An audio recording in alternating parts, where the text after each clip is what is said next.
Hey folks, Tim from the future here. I want to give you a quick apology. I originally had a lot more planned for this particular episode in terms of like actual progress towards exploring the solar system in KSP2. But as you're going to see, I ran into some really massive Kraken attacks. And frankly, some of it's kind of hilarious. So I kept it all in. In future episodes, I will probably edit out some of the more time-wasting Kraken stuff.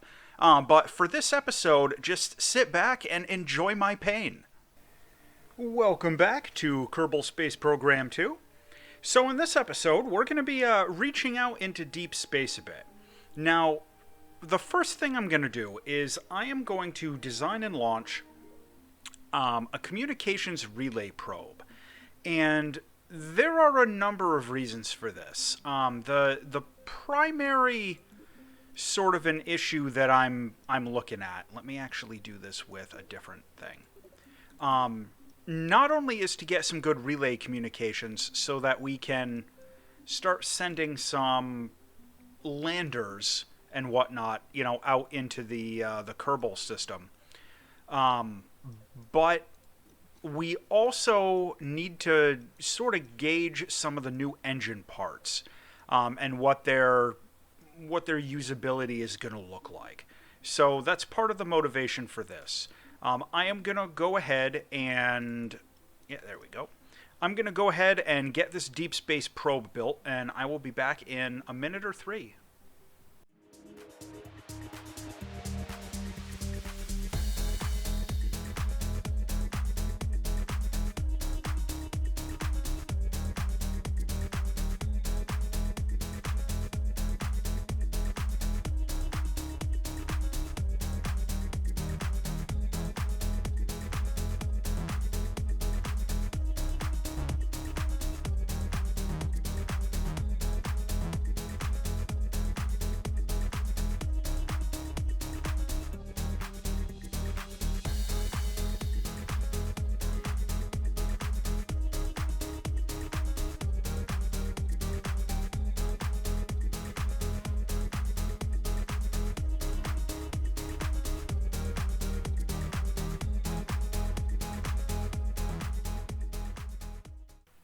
Okay, so we have our rocket ready to go here.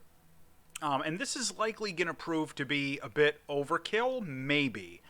But if this works, I'm going to hope to use the same design to send a couple of these relay sats out to different places in the solar system. So that's the idea, at least. And if this works, I can use this as sort of a template for some other like deep space missions I'm planning here, including like some rovers and whatnot to explore, some of the more distant solar system bodies. So I'm going to go ahead and get this up into space, and we'll see what it can do. Uh-oh, we're tipping. We're tipping. Nope. Nope, nope, nope. Nope, nope. Do not want. Do not want. Okay, I was afraid of that. Revert to launch. Alright. I'm going to have to do the horribly inefficient thing, where I just launch this vertically straight up for most of its flight instead of doing a gravity assist. I'm too lazy to sort of redesign those lower stages to balance the weight. So I'm just going to rely on my atmospheric stabilization and punch it straight up. Okay, it looks like we're finally able to kind of start doing our gravity turn in earnest now. I've killed my center stage, relying entirely on the SRBs, since our apoapsis is getting up pretty high. And again, just to be clear, yes, I know this was not an efficient ascent profile. There we go. Alright. Wasn't really intended to be super efficient. Now let's get into... Take a look here. Oh.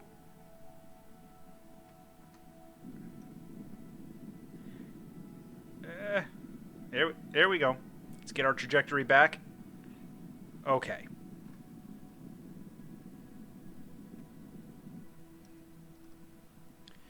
Alright, looks good. So I'm going to kill my throttle. I'm going to time warp a little bit.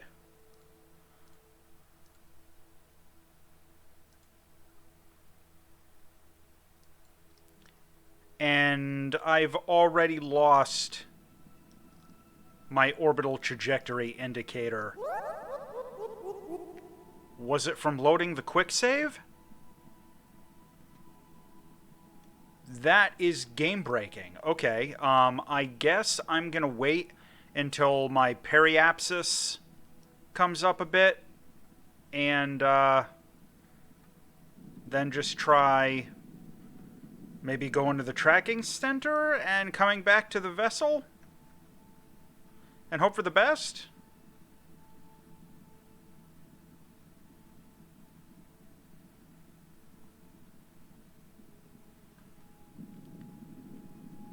Oh, and that's another interesting thing. Our gimbaling on this engine doesn't seem to work when we're in the map view.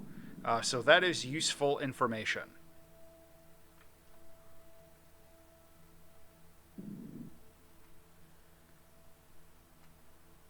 Alright, well let me get rid of the fairing.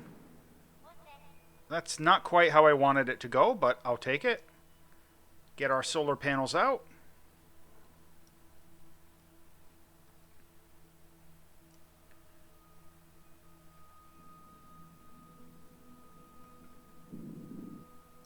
Just gonna get out of the way of the fairings there. Alright. And we still don't have any orbital trajectory, but we can see the orbital trajectory on the debris from our lower stage to sort of get an idea where we were. So I am going to try and go into the tracking station. ComSat 1 is not landed. Why does it think I'm landed? No, we don't want to focus that. Let's try and fly it.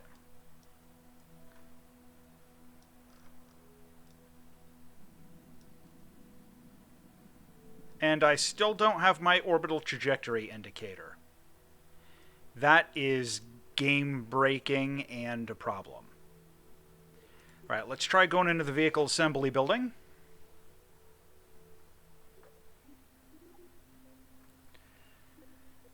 We'll head out to the Kerbal Space Center. Then we'll go into the tracking station and we'll try it again.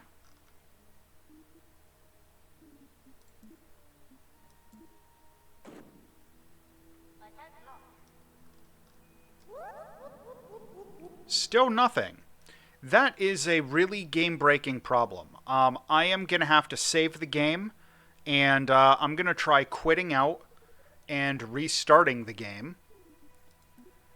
And we'll see what happens. I will be back in just a moment. Okay. Well, long story short, I exited the game, came back in, loaded my save, and I still don't have the orbital trajectory indicator for this craft. I don't know why. The Kraken is like having a field day with me, and because I've exited out and everything, I can't even revert to launch. So what I'm going to do, I am just going to send this as far as it can possibly go out into deep space, into some weird elliptical orbit around the sun, and just have it floating off as a random deep space relay in some weird elliptical orbit, I guess. And I'll try to launch another one from scratch without having to do any quick save stuff. And we'll hope for mercy from the Kraken, I guess. Maybe.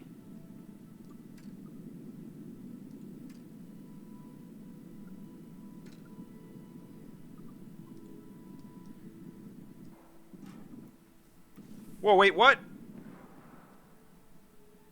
What? What? What? Are you kidding me? Oh, and now it's got an orbital marker. Are you kidding me? I don't even know what to say. Wow. Wow. No bugs, nothing to see here. 10 out of 10, no notes. Alright. Well, I'm going to use a slightly different booster this time, just because that ended up being really unstable and probably a little too overpowered. And frankly, the Clydesdales here ended up having a lot more thrust than I expected, which isn't a bad thing.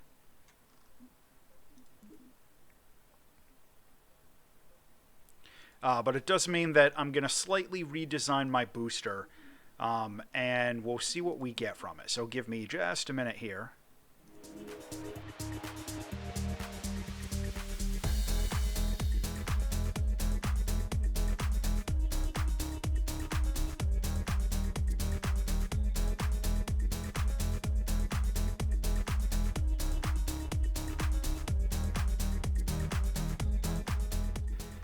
Okay, so we're going to try again without any quick save stuff or anything, and we'll hope for some mercy from the Kraken. This design should be a little bit more top-heavy, a little bit more stable. These Clydesdale engines are just incredible. And taking a look in the top left, I am getting triple the frames per second I was getting out of that larger booster. So maybe it'll be a little bit less painful. I am gonna... Yeah, I guess I'll quick save just for good measure. I'm gonna try starting a gravity turn, see how bad...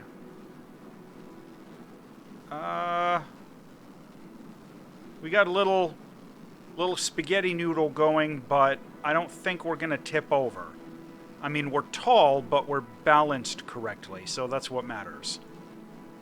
So maybe this launch will be a bit more efficient than the last one? We'll see.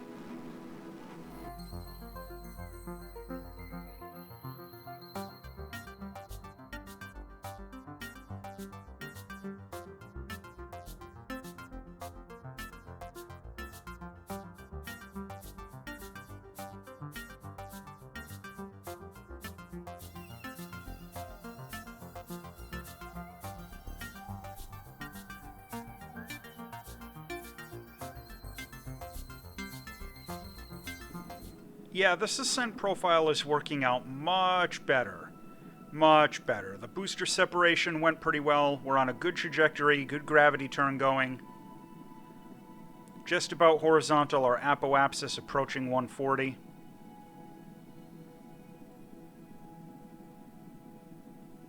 Yeah, this is going much better. And let me check the $10 million question. Okay, that's what we like to see.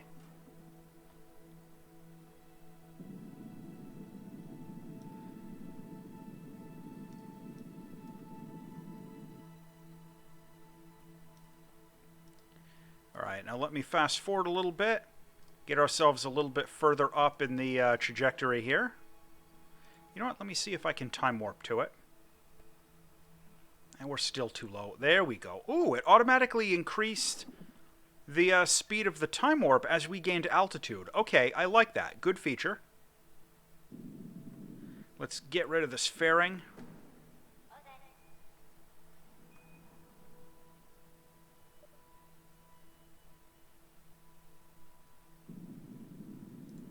And get our solar panels out. Maybe not while we're under acceleration. I don't want to tempt any hungry space Krakens. Alright, we've got quite a bit of delta V in this stage, so that's not bad.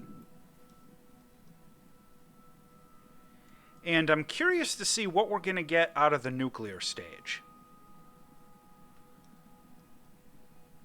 But first, let's get this out of Kerbin.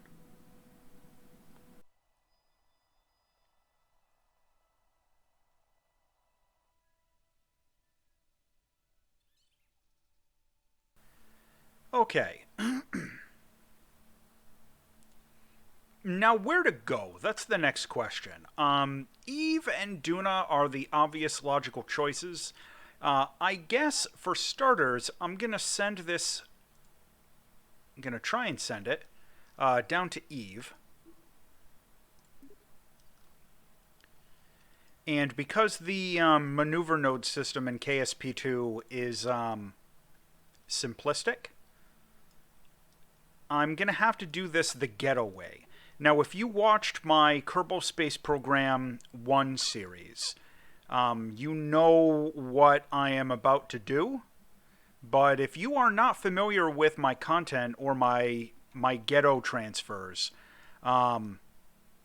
this is a very easy but not efficient way to plan orbital transfers. And you may cringe a bit, that is totally allowed.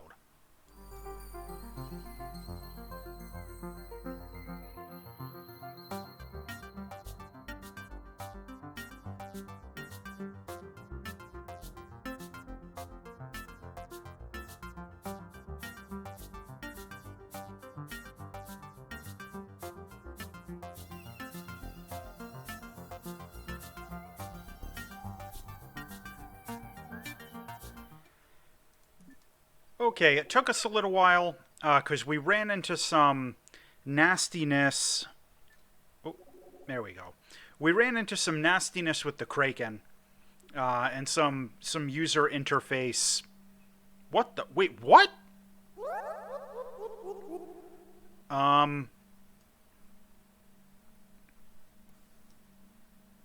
Okay, I have apparently pulled the Kerbal Space Center up into orbit around the sun. Okay, so I had just got done saying that I ran into some Kraken problems in terms of the user interface for the maneuver node. I kept trying to click on the maneuver node to drag it, and it would like delete the maneuver node and all kinds of problems. But after a little trial and error, I got a maneuver node to what I need. Let me actually... Yeah, we'll set this to maneuver. Hey, come on, what are you doing? Get back there. And I don't know what's going to happen with this, like, weird rogue Kerbal Space Center floating in space around the sun. I mean, what do I even do? What do I even do with this? Am I going to land on it? Am I going to crash into it?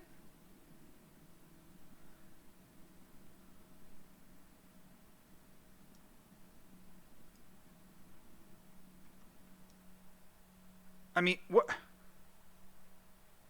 This is insane, right?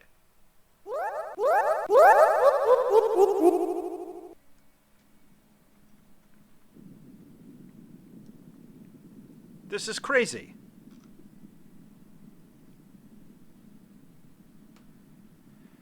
I guess I'm going to take it with me? But my trajectory is changing.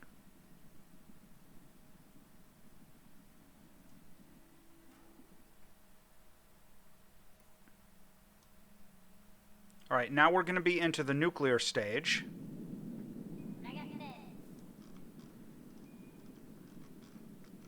Oh, look, that doesn't have much delta V at all. This feels dramatically less efficient than in KSP1. This nuclear engine. I mean, full-size fuel tank there really ought to be able to get us down a little bit more than, what was it, like 700 delta V? That's not right. Yeah, that feels like those were nerfed. But of course, I don't know. Maybe it's the extra dead weight of like bringing the Kerbal Space Center with us wherever we go, because apparently that's a thing. Man, I don't even know what to say about that. All right. Well. Oh.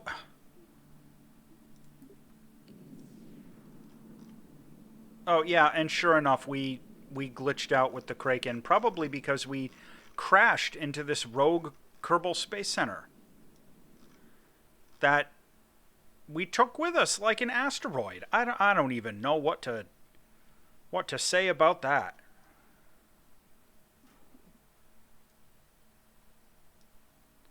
Oh, and we can even change our view. Oh, great. Well, that's awfully nice.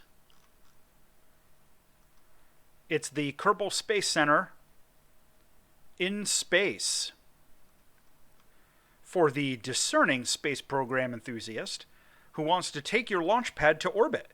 Hey, maybe it'll let us do the orbital assembly. Yeah, wow. Um, yeah, and we actually, it looks like we have taken the Kerbal Space Center with us. All right. Well, you know what this means? It means that I am going to try and launch that satellite again, and we'll see what happens this time.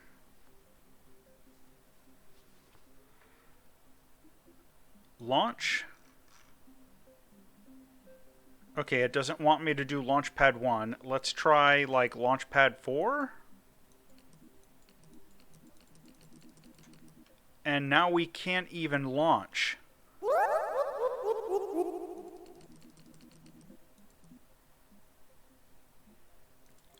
Runway? Oh, man. Boat launch? I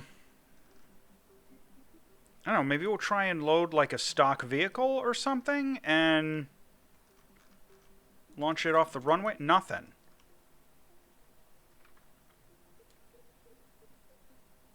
I can't go to the tracking station.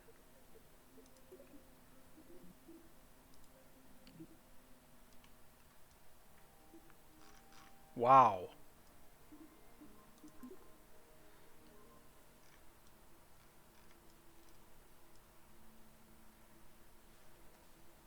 All right. Maybe that fixed it?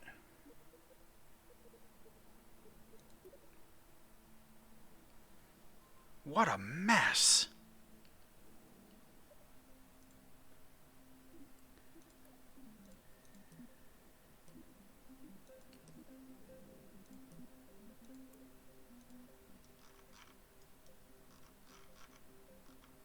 Okay, we still can't launch. The Kraken is like having a party or something, because I guess it thinks that our Kerbal Space Center is off orbiting the sun. I am going to try quitting to desktop again and coming back in. Okay, so it took some trial and error, and there were problems. But I've been able to get our craft back on an intercept trajectory for Eve. It turns out that whatever the Kraken did to me with bringing Kerbal Space Center up into orbit around the sun, it like corrupted several of my save files. I had to go back to a very early save of this craft out on the launch pad like the very first time, and then revert to the vehicle assembly building, redesign it a little bit, and then launch again from scratch. And there were problems with that, and I had to repeat the whole process another time, and completely exiting the game in between every one of these steps because it was just such a disaster. So this episode, whatever I have done to the Kraken, I am deeply sorry, because it has absolutely been just hanging out in my save file and thrashing around all over the place. But we have learned some useful information despite the hardships. The first thing... Whoop, whoop, whoop. Slow it down. There we go. The first thing is we have learned that the nuclear engine seems to have been nerfed quite a bit, relative to the amount of Delta V that we're going to get out of a fuel tank of a particular physical size compared to KSP1. So that is useful information. The nuclear rockets might not be like as busted as they used to be.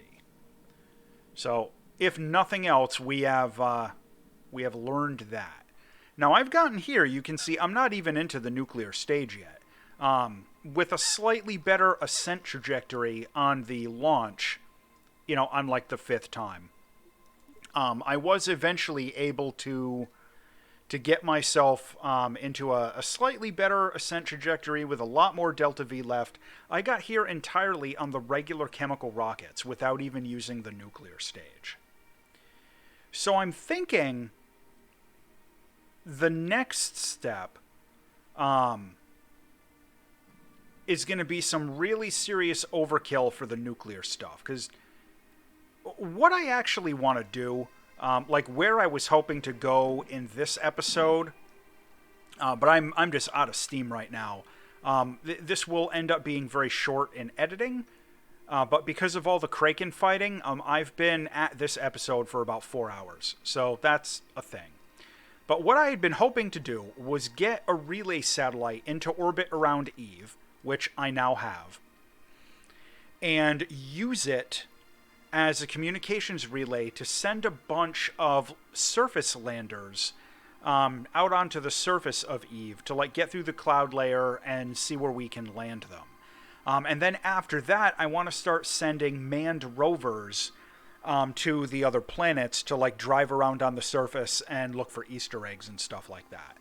And part of the purpose of some of these early couple of interplanetary missions I'm doing is to gauge the efficiency and effectiveness of some of like the new engines and, new train stage designs. So if nothing else, I've done that by learning that this nuclear stage, 750 delta V out of a tank, that's not great. So these nuclear engines are not anywhere as good as they used to be, at least in my opinion, from this one unscientific sort of a use. Ooh, that's bright. So I'm gonna call this an episode here. I'm gonna go bash my face into the wall a little while, and see how much Kraken there is to edit out in editing before this gets published. Check out the next episode where I'm gonna be trying the Xenon engines and hoping for better results and less Kraken. As always, thanks for watching.